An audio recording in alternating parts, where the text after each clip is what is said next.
Subscribe करें और bell दबाएं ताकि कोई खबर रह न जाए।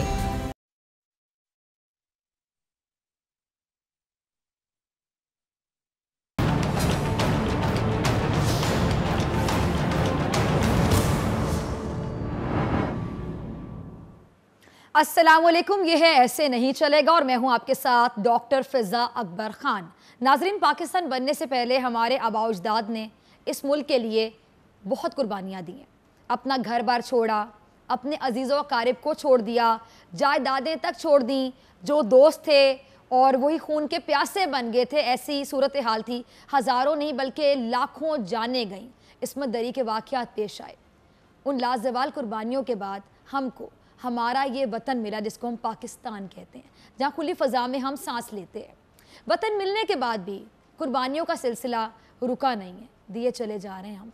मुल्क के क़याम को कुछ अरसा गुजरा था, आपको उस टाइम में लेके जाऊंगी तो आपको याद होगा, याद करवाती चलूं कि भारत ने पाकिस्तान में जंगी सूरत हाल पैदा करनी शुरू कर दी थी।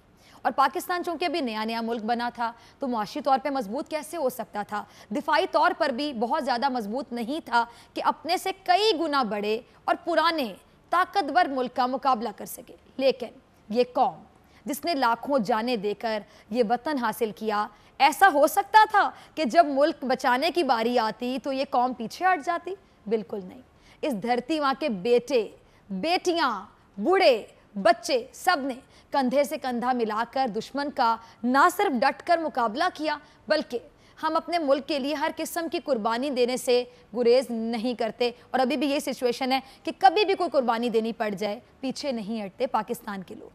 इसी वतन के बेटे भारतीय टैंकों के सामने बॉम्ब बांध कर लेट गए थे। नाजरीन, एम आलम को हम कैसे भूल सकते हैं? एक बहादुर और जांबाज सिपाही ने और सेकंडों में दुश्मन के कई तैयारे उड़ा के रख दिए थे। शायद इसीलिए उनके नाम से एक एम आलम रोड भी है लाहौर में, इसी शहर में जहाँ से मैं बैठी इस टाइम पे प्रोग्राम कर रही हूँ। अभी तक हम उनको याद रखते हैं। और जंग में शिकस्त के बाद भारत भी ये बात शायद अच्छी तरह समझ गया था कि पाकिस्तानी कौम पाकिस्तान के लिए कुर्बानी देना अपना फ़र्ज समझती है। दुश्मन के साथ साथ शायद ये बात हमारे जो अंदर के, क्या वर्ड मैं यूज़ करूँ, कुछ दोस्त कह देती हूँ, उनको भी समझ आ गई होगी कि इस कौम ने वतन बनने से पहले ही कुर्बानियाँ दी हैं, तो इस कौम से कुर्बानी मांगो। पहले इस कौम ने वतन हासिल करने के लिए कुर्बानी दी, फिर वतन के दिफा के लिए कुर्बानी दी। लेकिन जो हमारे अंदर के, अगेन आई वुड से, दोस्त थे, जिनको हम आज सियासतदान भी कहते हैं, हुक्मरान भी कहते हैं, बड़े बड़े लीडर, उन्होंने इस कौम के कुर्बानी के जज्बे से नाजायज़ फ़ायदा उठाना शुरू कर दिया। उन्होंने फिर इस कौम से दो ही चीज़ें मांगी हैं। नाजरीन, कौम में आप भी हैं, मैं भी हूँ, मेरी टीम भी है। पहली चीज़, कुर्बानी से पहले वोट और फिर वोट के बाद कुर्बानी। और अब ये सिलसिला जारी है, बल्कि जारी के बजाय बढ़ता चला जा रहा है, बढ़ता चला जा रहा है। अब ये कौम हर गुजरते दिन के साथ कुर्बानी देती चली जा रही है। कभी जमहूरियत के नाम पे कुर्बानी, कभी वोट के नाम पे कुर्बानी, कभी टैक्स के नाम पे कुर्बानी, कभी इलाज के नाम पे कुर्बानी, कभी सेहत के नाम पे कुर्बानी, कभी तालीम के नाम पे कुर्बानी, और कभी हुकूक की कुर्बानी। और हम पर जो हुकूमत करते आ रहे हैं वो हमारी कुर्बानी का मजाक कुछ इस तरह उड़ा रहे हैं, क्योंकि जानते हैं कि कौम कुर्बानी देने से गुरेज नहीं करेगी, इसलिए उन्होंने हमारी कुर्बानी का इस्तेहसाल कुछ इस तरह से किया। ये पहला क्लिप मुलाहिजा कीजिए। जी, तो व्यूवर्स, आपने वीडियो क्लिप मुलाहिजा किया। अगर ये PIA की बिल्डिंग नहीं भी है, चले हम ये एंगल ले लेते हैं, तो इस बिल्डिंग में जो ऑफिस लिया गया 8 साल से बंद है। अब ये सोचिए ज़रा आप कि 8 साल से जो ऑफिस बंद है, इस बंद ऑफिस का किराया 20 से 25 लाख होगा, जो हम और आप दे रहे हैं, यानी आप और हम ये किराया दे रहे हैं। अगर मान भी लिया जाए कि ऐसा नहीं है, लेकिन हमारी तारीख़ अगर हम याद करें, हमारी तारीख़ हमें बताती रही है कि हुक्मरानों ने हमारे पैसों को इसी अंदाज में बहाया है।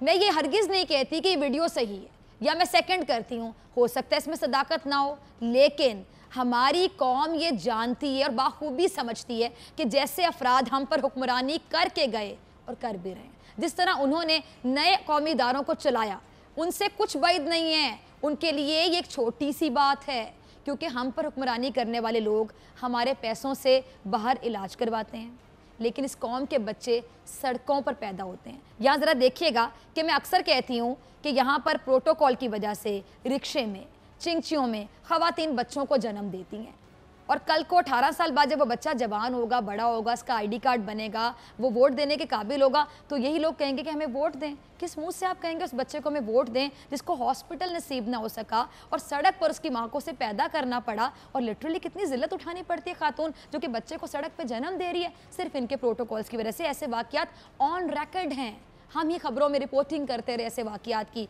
इसके अलावा किसी की फ्लैट्स निकल आते हैं, किसी की कंपनीज पकड़ी जाती हैं, किसी की बड़ी बड़ी मिलें पकड़ी जाती हैं, मनी लॉन्ड्रिंग के वाकयात आपके सामने आ चुके हैं, जाली अकाउंट्स के मामला इनके खुल चुके हैं। ये मुल्क को ऐसे लूटते रहे, ऐसे सियासत करते रहे, कमर में दर्द, घुटने में दर्द, यूरिक एसिड भर गया, और तो और छींक आ गई, छींक भी आ गई, गर्दन में दर्द निकल आया, आंख में दर्द निकल आया, कान में दर्द निकल आया। तो इनको इतने बड़े मुल्क में, जिसको कहते हैं हमने इसको पेरिस बना दिया, उसको हम न्यूयॉर्क बना देंगे, वहां पर इनको एक अच्छा हॉस्पिटल या अच्छा डॉक्टर तक दस्तयाब नहीं होता। यानी अंदर से समझते हैं कि हमने मुल्क के लिए कुछ नहीं किया, ये अंदर से समझते हैं कि यहाँ तो हमारा इलाज होगा ही नहीं, क्योंकि हमने यहाँ पे इलाज की कौन सी सहूलतें लोगों को फराहम की हैं, यहाँ पे हमने कौन सा अच्छा हॉस्पिटल बनाया। उनकी टेंशन ये थी ही नहीं, उनकी टेंशन बस ये थी आए, लूटें और पैसे भरें अपने अकाउंट में और बस भी अपने टेन्योर पूरा करें, फिर दोबारा शुरू हो जाए जलसे जुलूस और बड़े बड़े दावे, झूठ बोलना और कह देना कि भाई हमें दोबारा वोट दें, यानी अवाम को दोबारा गुमराह करने पर आ जाते हैं। सियासत में रहकर बैरून मुल्क इन्होंने इमारतें खड़ी कर दी, लेकिन इस कौम के बच्चे के सर पर आज भी छत नहीं है। बेशुमार लोग हैं जिनके पास छत नहीं, बहुत से लोग किराए पे रहते हैं और बहुत से लोग खुले आसमान तले ज़िंदगी गुजारने पर, रातें गुजारने में, ठंड में ठिठरते दिखाई देते हैं बच्चे। लेकिन ये क्यों सोचेंगे, ये तो बड़े हुक्मरान हैं, बड़े हुक्मरानों का दिल तो बड़ा नहीं होता ना।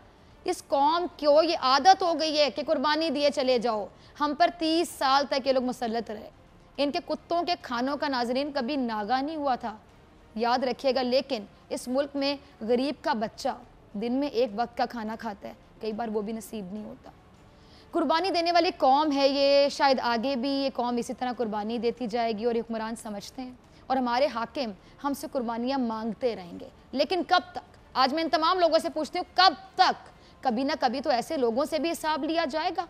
शायद ये वक्त वैसे शुरू हो चुके हैं कि इनके हिसाब इनसे लिए जाने शुरू हो गए हैं, जिन्होंने कौम के नाम पर सिर्फ कौम के बच्चे के मुंह से नवाला छीना, कौम से सिर्फ कुर्बानी मांगी, खुद कभी कुर्बानी नहीं दी, अपने बच्चे तो उनके बाहर तालीम हासिल करते हैं। और कभी इनसे पूछा जाएगा, ये जो सियासत में आने के बाद इतनी जायदादें बना ली, क्या ये कौम की कुर्बानियों का नतीजा है? लेकिन जब इनसे पूछा जाता है ना, तो ये लोग कुछ अजीबो गरीब तरीके से जवाब देते हैं। क्या कहते हैं ये, ज़रा ये क्लिप मुलाहिज़ा कीजिए।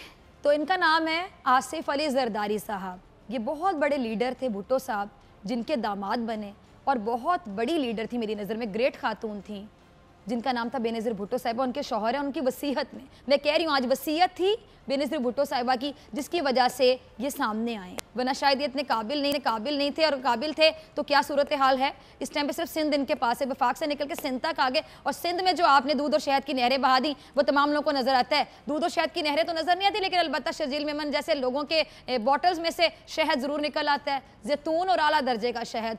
कौम के टैक्स पर खाने वाले, रहने वाले, बड़ी बड़ी गाड़ियों में प्रोटोकॉल के साथ घूमने वाले अफराद, जिनसे हिसाब मांगा जाए तो कहते हैं कि भेज दो जेल, जाने के लिए तैयार हैं, मैं मशहूर हो जाऊंगा और अवाम मजीद वोट देंगे। ये इनका हाल है, क्योंकि इन्होंने कौम को यरगमाल बना ली है। जहनी तौर पर इन्होंने कौम के ज़हनों पर कब्जा किया हुआ, कहते हैं ना जकड़ लेना, जकड़ लिया ज़हनों को। एक भुट्टो के नाम पर पूरा सिंध तबाह कर दिया, फिर कहते हैं कि भुट्टो जिंदा है और फिर मुस्कुरा कर कह देते हैं जेल में डाल दो, क्योंकि जानते हैं कि कौम कुर्बानी नहीं करेगी, फिर इनको वोट दे देगी भुट्टो साहब के नाम पे और ये इक़्तिदार में आकर हीरो भी बन जाएंगे और कहेंगे देखिए हमने जेलें काटी। जेल जितने सियासतदान जाते हैं वो तो कहते हैं हमारा CV बहुत अच्छा हो गया है, और गलती इनसे ज़्यादा कौम की है। आज मैं कौम से मुखातिब हूँ, क्योंकि आज तक हम इनसे सवाल न कर सके कि सिंध लगातार पिछले 10 साल से सिंध में ये लोग मौजूद हैं। सिंध को कहाँ खड़ा कर दिया? क्या ये न्यूयॉर्क बना दिया? उन्होंने तो चले पंजाब को कहते हैं पेरिस बना दिया था, इन्होंने सिंध को क्या न्यूयॉर्क बना दिया? क्या सिंध में सारे वादे पूरे कर दिए गए? बड़े बड़े हॉस्पिटल बन गए, वहाँ पे बड़े बड़े स्कूल कॉलेज यूनिवर्सिटीज़ बन गई, और अब देख लें कि सिंध के लोगों के मसले आज भी वही हैं और ये पंजाब पे कब्जा करने की बात करते हैं। जैसे सिंध में तो बहुत अच्छे बेहतरीन रिजल्ट्स दिए, 100 में से 100 में से 90 भी क्या, 100 में से 50 नंबर भी आप लोग नहीं ले सके। लेकिन इनको फ़िक्र करने की क्या ज़रूरत है? फ़िक्र के लिए है ना आप लोग हैं नाजरीन, फ़िक्र करने के लिए मैं हूँ, हम लोग हैं, क्योंकि हम कुर्बानी देंगे, फ़िक्र करेंगे। इसीलिए इन लोगों को जेल बहुत ज़्यादा पसंद है। जेल जाएंगे मशहूर हो जाएंगे और ये समझेंगे कि जेल से हम बाहर आएंगे तो हम बड़े लीडर बन जाएंगे। अच्छा, जेल के बारे में मजीद भी कुछ फरमाते हैं जरदारी साहब, क्या कहते हैं ज़रा उन्हीं की ज़बानी जानिए। कानून, सज़ा या फिर जेलों की सख्तियाँ, और क्या मैं लफ्ज़ इस्तेमाल करूँ, कड़ा एहतसाब, शायद सिर्फ ये गरीब आवाम के लिए होता है। या जो घर में खाना ना होने की वजह से, गौर से सुनिएगा नाजरीन, घर में खाना नहीं होगा तो गरीब बंदा क्या करेगा, चोरी करेगा। बच्चों को भूखा देखकर डाके डालने पे मजबूर हो जाएगा। एक बाप होगा ना, बेबस बाप, जिसके पास नौकरी भी नहीं होगी, घर की ज़रूरियात पूरी करने के लिए सड़कों पर वारदातें करता फिरेगा, या फिर कुछ नहीं कर पाएगा तो खुदकुशी कर लेगा। क्योंकि वो बड़े लोग जिनकी ख्वाहिशात, ज़रूरियात को पूरा करने के लिए एक गरीब आदमी अपनी हर ज़रूरत की कुर्बानी देता है। टैक्स की फॉर्म में हम बहुत कुर्बानी देते हैं। वो तो किसी कानून को खातिर में नहीं लाते हैं, बल्कि वो कहते हैं कि जेल भेजो या कुछ भी करो, बाहर तो आ जाना है। अब ऐसे लोगों के लिए मेरे ख्याल से मैं सिर्फ एक पैगाम ही दे सकती हूँ, तुमसे पहले भी एक शख्स यहाँ तख्त नशीन था, उसको भी अपने खुदा होने पर इतना ही यकीन था। शहीद जुल्फ़िकार अली भुट्टो साहब और शहीद बेनज़ीर भुट्टो के नाम पर पीपल्स पार्टी की सियासत शायद अब मज़ीद मुझे लगता है कि नहीं चलेगी, क्योंकि जुल्फ़िकार अली भुट्टो साहब या उनकी बेटी शहीद मोहतरमा बेनज़ीर भुट्टो ने अमली तौर पर प्रैक्टिकली अवाम की खिदमत की थी। आज भी अवाम उनको उसी खिदमत की वजह से याद करते हैं और शायद करते रहेंगे। लेकिन उनके बाद जो बनने वाली पीपल्स पार्टी है, इसने सिर्फ भुट्टो के नाम पर सियासत की और वोट लिए, गरीबों को धोखा दिया। इसी तरह नवाज शरीफ साहब ने सियासत नज़रिया ज़रूरत के तहत शुरू की थी। ज़िया-उल हक साहब को अपना रहनुमा तस्लीम करते रहे, मेंटोर मानते रहे, कभी अदालतों का एहतराम, कभी अदालतों पर हमले करते रहे, कभी कानून की पासदारी करते रहे, कभी कानून शिकनी करते रहे। और आज वही मियाँ नवाज शरीफ साहब जेल में झाड़ू लगा रहे हैं। यही हाल शायद इनका भी होगा, जो ये समझ रहे हैं कि अवाम अब भी शायद कुर्बानी देगी, इनके लिए बाहर निकल कर आएगी, एहतजाज करेगी, स्ट्रीट पावर का ये मुजाहरा करेंगे, अपनी ज़िंदगियाँ ख़तरे में डालेगी अवाम, कभी नहीं। अब मज़ीद ऐसी कोई कुर्बानी देने का मेरा नहीं ख्याल के इरादा रखती है, और जिससे गरीब को सिवाय गुर्बत के कुछ ना मिले, और रही सही जो रोशनी है वो भी उनसे छीन ली जाए। आपको आपकी सियासत मुबारक हो। अमली तौर पर आप सिंध के लिए, सिंध के अवाम के लिए कुछ करें। अब आप कुर्बानी दें। अब आवाम आपसे कुर्बानी मांगती है। बिलावल के हवाले से हम बात करें, उनको अब अपनी माँ की तर्ज पर सियासत करनी होगी नाजरीन, तब बिलावल का फ्यूचर ब्राइट होगा, वरना नहीं। अगर जरदारी साहब को फॉलो कर देंगे बिलावल, तो फिर आपकी भी अवाम में इतनी ही मकबूलियत होगी जितनी आपकी वालिद मोहतरम की है। फिर वो खुद ही कहने पर आगे जेल भेज दो, जेल से बाहर आऊँगा तो मैं बड़ा लीडर बन जाऊँगा। अब थोड़ा बर्दाश्त आपको करना होगा, तहम्मुल का मुजाहरा करना होगा, अवाम के लिए कुछ कुर्बानी देनी होगी, प्रैक्टिकली कुछ करना होगा। जो आपका ज़बानी जमा खर्च है सिर्फ वो नहीं चलेगा, अब प्रैक्टिकली आप करके दिखाएं। अगर आगे कुछ अच्छा नहीं होगा तो शायद फिर आपके साथ भी अच्छा नहीं होना है। अवाम पहले आपको मुस्तरद कर चुके हैं। विफाक से निकलकर एक बड़ी पार्टी नाजरीन सोच रहे हैं, एक सूबे तक महदूद हो गई, और सूबे में भी लोग खुश नहीं हैं। आप जाके ज़रा सर्वे करें सिंध में, सिंध के बड़े शहरों का भी, छोटे शहरों का भी। कराची से बाहर निकलें, हैदराबाद से बाहर निकलें, इवन मैं आपसे शर्त लगाती हूँ, आप कराची जो बड़ा शहर है, जहाँ इन तमाम लोगों के बंगले हैं, पैलेसेस हैं, वहाँ पे जाएं और वहाँ के अवाम से पूछें कि क्या अवाम बहुत खुश है। आपको सूरत हाल नजर आ जाएगी। कराची से सर्वे कर लें, हैदराबाद से कर लें, उसके बाद आप लोगों को अंदाज़ा हो जाएगा कि कराची पे जो लोग मुसल्लत रहे वहाँ पे क्या होता रहा। और भी एक जो बड़ी पार्टी जिनके लीडर को बड़ा शौक था बाहर बैठ के बड़े बड़े खिताब करने का, और उनकी एक खिताब पे कराची में आग लग जाती थी, इश्तियाल अंगेज़ी का सिलसिला शुरू हो जाता था। उन्होंने भी क्या किया, इत्तेहादी खेलते रहे, सुबह मान जाते हैं, रात को नाराज़ हो जाते हैं, फिर रूठ जाते हैं, फिर मान जाते हैं। जिसके हाथ में भी सियासत आई, यानी मेरे ख्याल से तमाम लोगों ने गेम ऑफ माइंड, अपनी अपनी माइंड की गेम को खेला, अपने अपने पत्ते खेलते चले गए, अवाम के लिए कुछ भी नहीं किया और अभी भी अवाम के लिए नहीं सोच रहे हैं। अब कौम नाजरीन, कौम मुंतज़िर है कि इस कौम के लिए अब कुर्बानी कौन देगा। कायदे आज़म ने दी थी कुर्बानी, बीमार थे, बताया नहीं था कि कौम मायूस हो जाएगी कि अरे कायदे आज़म बीमार हो गए, बल्कि कहा कि छुपाएं, पता ना चले कि मैं बीमार हूँ, ताकि कौम का जो हौसला है वो पस्त ना हो, नीचे ना आए। कायदे आज़म के बाद आज तक ये कौम क्या ढूंढ रही है, दिल पे हाथ रखिए नाजरीन और बताइए। एक रहनुमा ढूंढ रही है जिस रहनुमा से हम आज तक महरूम हैं। किसी ने कौमियत और किसी ने लसानियत के नाम पर इस कौम को तकसीम किया है, जैसे कुर्बानी का तकाजा किया, कुर्बानी कुर्बानी कुर्बानी। जैसे अमेरिका कहता है ना, डू मोर, हमारे अंदर के लोग कहते रहे कि और कुर्बानी दें, कुर्बानी दें और कुर्बानी दें। हमारे अंदर भी एक अमेरिका खुला हुआ इन सियासतदानों की फॉर्म में कि हमसे मांगते चले गए, दिया कुछ भी नहीं। और अब वज़ीर-ए-आज़म इमरान खान साहब, आपसे भी कौम यही उम्मीद रखती है कि काश आप इस कौम की उम्मीदों पर पूरा उतरें और अपने वादे जो आपने 22 साल से आप करते चले आ रहे हैं और 22वें वज़ीर-ए-आज़म बिल आखिर आप बन गए, अब उनको पूरा करने का वक्त आ गया है। वरना ये कौम ऐसे तमाम अफराद जो इस कौम को धोखा देते रहे, वादे करते रहे, ज़बानी जमा खर्च करते रहे, प्रैक्टिकली ज़ीरो साबित होते रहे, फिर कौम वाज़े अल्फाज में कह चुकी और आगे कह देगी कि अब ऐसे नहीं चलेगा। मिलते हैं ब्रेक के बाद और बात करेंगे ख्वाजा साद रफ़ीक साहब के हवाले से।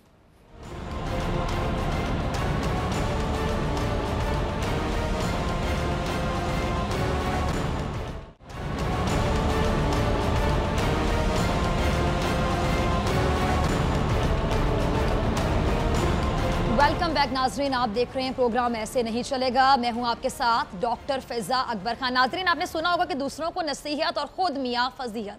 जी हाँ, प्रैक्टिकली भी बहुत से लोग साबित करते हैं चीज़, जैसा कि साद रफ़ीक साहब हमारे एक्स रेलवे मिनिस्टर थे और आजकल नैब की गिरफ्त में। अच्छा जी, अब मैं शुरू करना चाहूँगी कि आपके दौर में अगर हम रेलवे के शोबे की बात करें तो वो तरक्की हासिल कर पाया था जो उसे करना चाहिए थी? मेरा आपसे सवाल है। अपनी सियासत को चमकाने के लिए दूसरों पर तनकीद करने में इतने मगन हुए आप कि रेलवे को तबाही के दहाने पर ले आए ख्वाजा साद रफ़ीक साहब। और यहाँ भी वाज़े रहे कि सुप्रीम कोर्ट की जानिब से, मैं आपको याद करवा दूँ कि महकमा रेलवे में 60 अरब की मुबैना करप्शन के अस्कूट नोटिस की समाअत भी की जा चुकी है और जिसमें साद रफ़ीक साहब पे इल्ज़ाम है कि बतौर वज़ीर रेलवे उनके दौर में महकमे को खसारे का किस तरह सामना करता रहा और उन्होंने महंगे दामों रेलवे इंजन्स की ख़रीदारी की मंजूरी भी दी थी।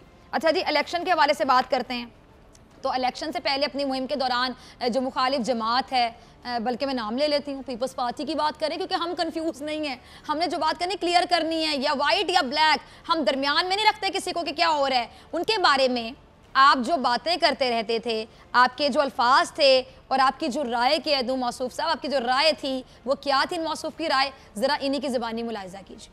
जी, आपने देखा नाजरीन किस तरह ये मौसूफ जिनका नाम है ख्वाजा साद रफ़ीक साहब, लोहे के चने भी रखते हैं, तो डर बहुत लगता है इनसे बात करते हुए, इनको मुखातिब करते हुए कि भुट्टो साहब के बाद कहते हैं कि पीपल्स पार्टी की बका हुई और मौजूदा क़यादत ने इसे तबाह कर दिया।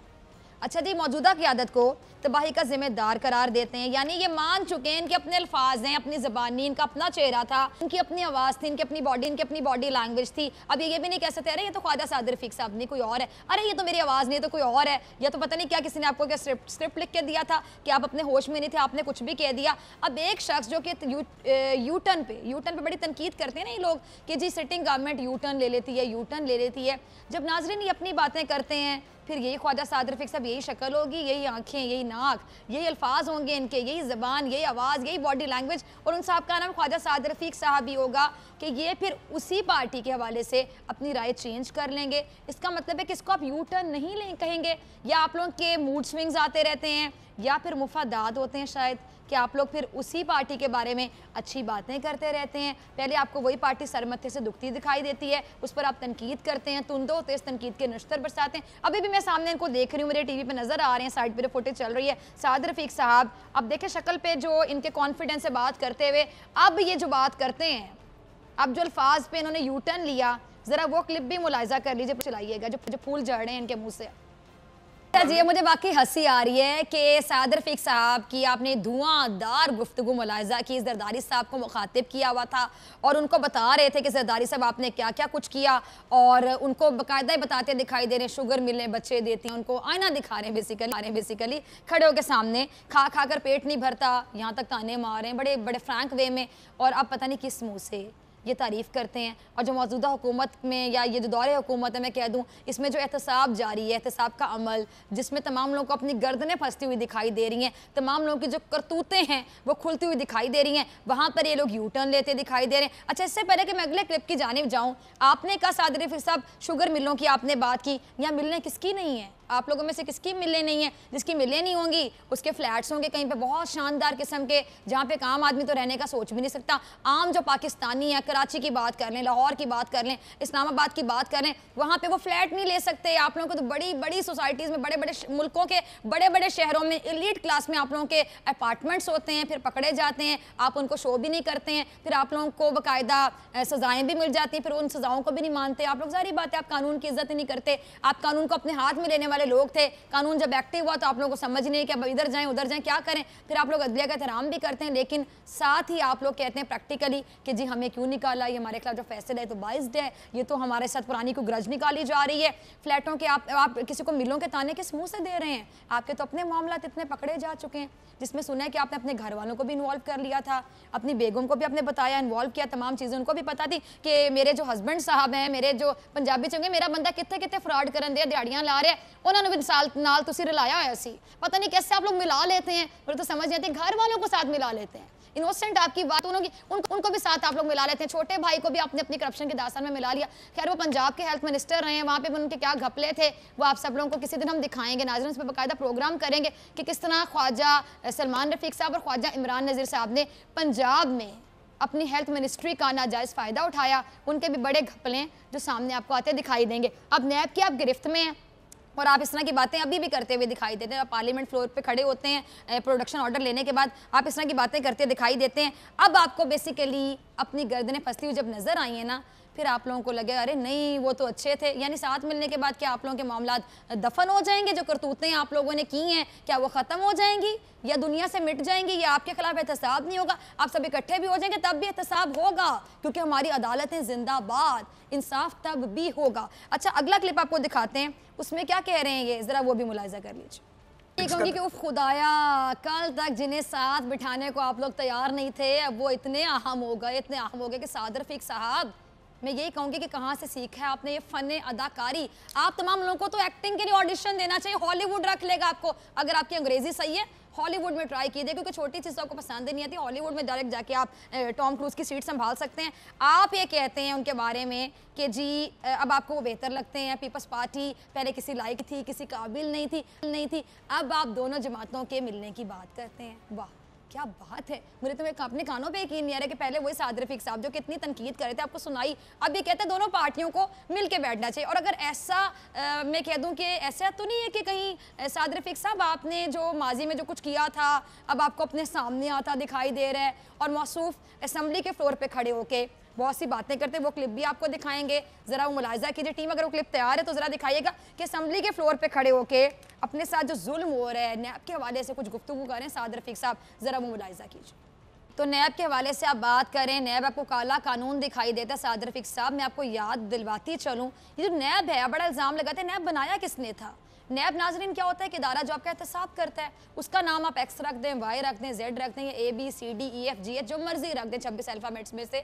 आप मुझे बताइएगा कि आपने जब नैब बनाया था, एहतसाब ब्यूरो के नाम से इसका नाम था, इसको आप एहतसाब ब्यूरो कह दें, एहतसाब सेल कह दें। 97 में जब नवाज शरीफ साहब आए थे दूसरी बार बतौर वज़ीर आज़म पाकिस्तान, क्योंकि पहली बार 1990 में आते हैं, 97 में जब वो आए थे ना तो उन्होंने एहतसाब ब्यूरो के नाम से ये बनाया था और बड़े इनके मंजूर नज़र थे, जिसको इसका चेयरमैन या हेड लगा दिया था। अब वो साहब जो मौसूफ हैं वो कतर में जॉब करते हैं। अभी कतर के साथ पे ताने बने तमाम लोगों को पता है, मुझे बताने की ज़रूरत नहीं है पूरी डिटेल्स। और आप तब एहतसाब करते थे एक्चुअली जिसके बारे में आपको लगता था कि ये तुम्हारे रास्ते की रुकावट बन सकता है, ये हम पे तनकीद कर सकता है, हमें आईना दिखा सकता है, उसका आप लोग एहतसाब शुरू कर देते थे। यानी अपनी मर्जी से उस बंदे का एहतसाब करते थे, खुडे लाइन लगाना या उसको मज़ा चुकाना, सबक सिखाना, जो मर्जी लफ्ज़ मेरे मुँह से निकलवा लें इस टाइम पे, टू कट शॉर्ट के आप लोग एहतसाब करते थे। तो होता ही है नाजरीन, ये ह्यूमन साइकी है कि हम अपनी नफ्सियात के हिसाब से दूसरों को भी चलता देख रहे होते हैं। कहते हैं ना कि आईना है दुनिया, आपको दूसरा वैसा ही दिखाई देता है जैसे आप खुद हैं। जो आपके यहाँ पे चल रहा था ना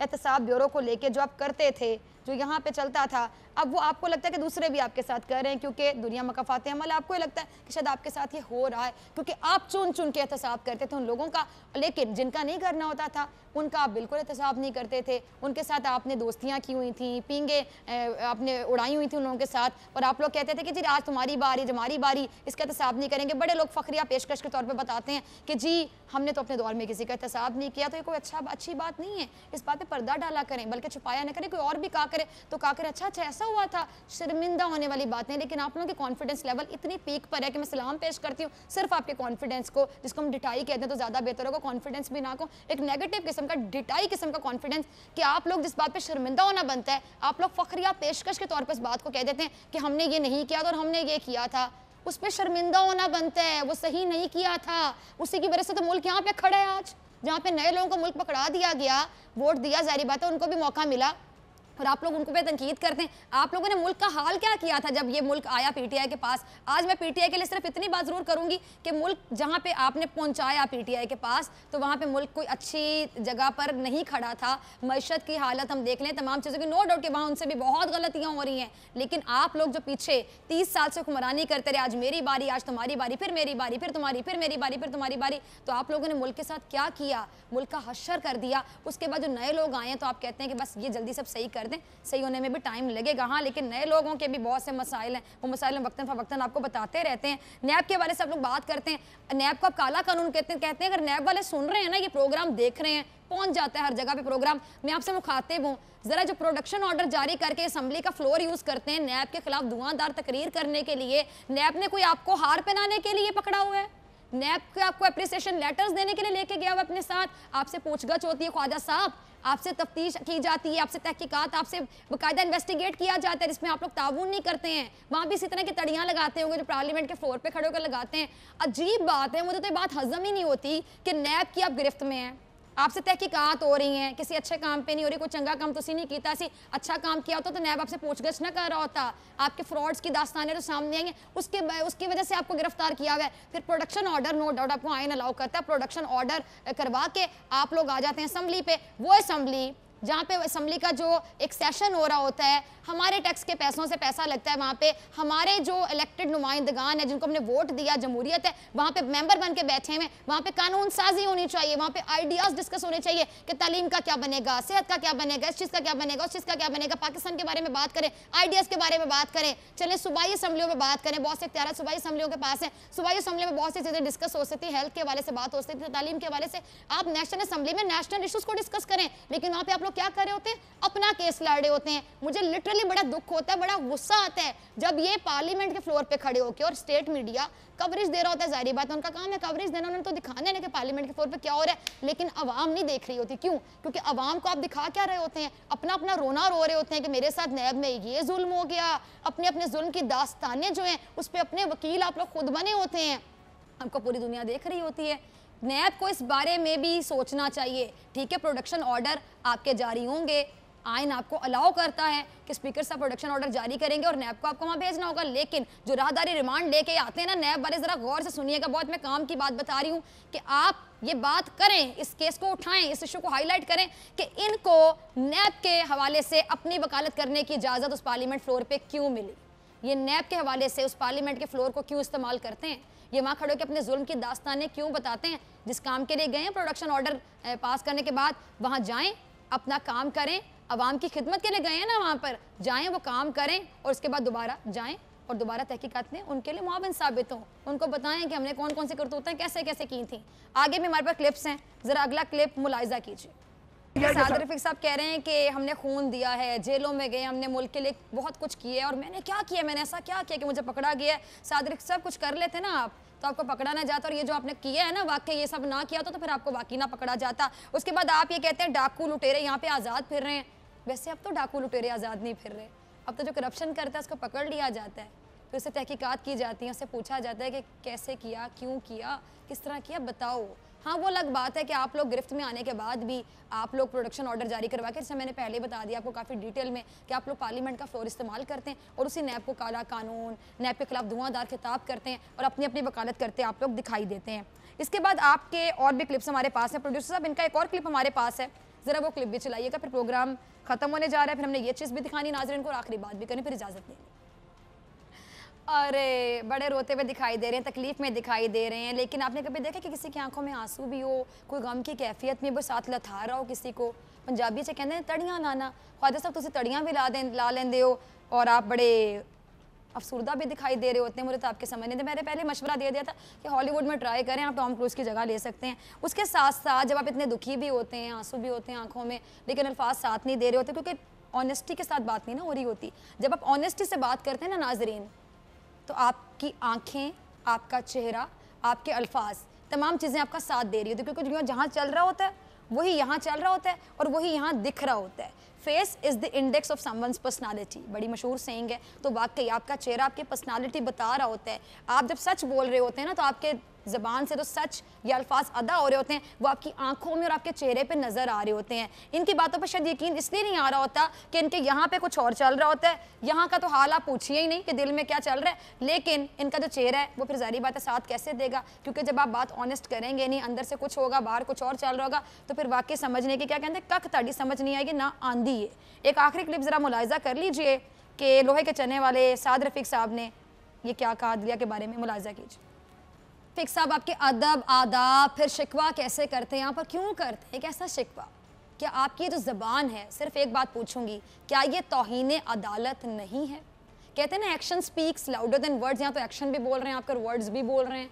और आप लोग अदलिया के एहतराम की एक जानिब बात करते हैं, दूसरी जानिब आप लोग फिर रैलियाँ निकालते हैं, फैसले आने के बाद आप कहते हैं कि क्यों निकाला, हम इस फैसले को नहीं मानते हैं, फिर साथ ही कहते हैं अदलिया का एहतराम करते हैं। अदलिया का एहतराम क्या होता है?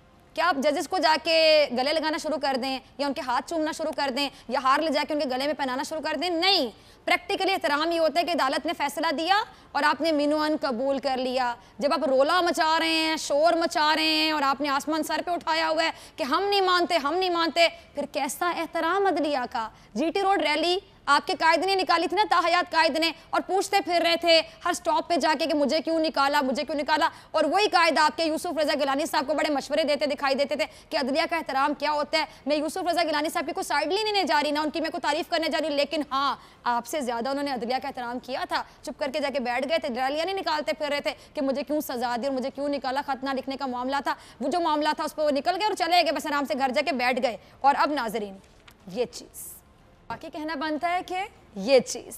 और अब जाने से पहले आज की आखिरी बात,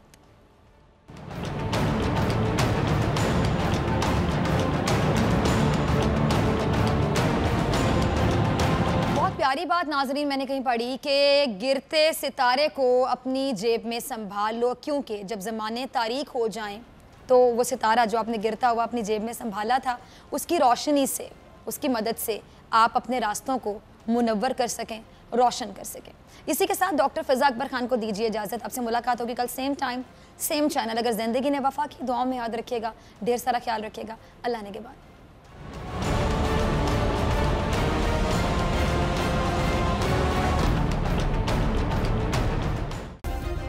सब्सक्राइब करें और बेल दबाएं ताकि कोई खबर रह न जाए।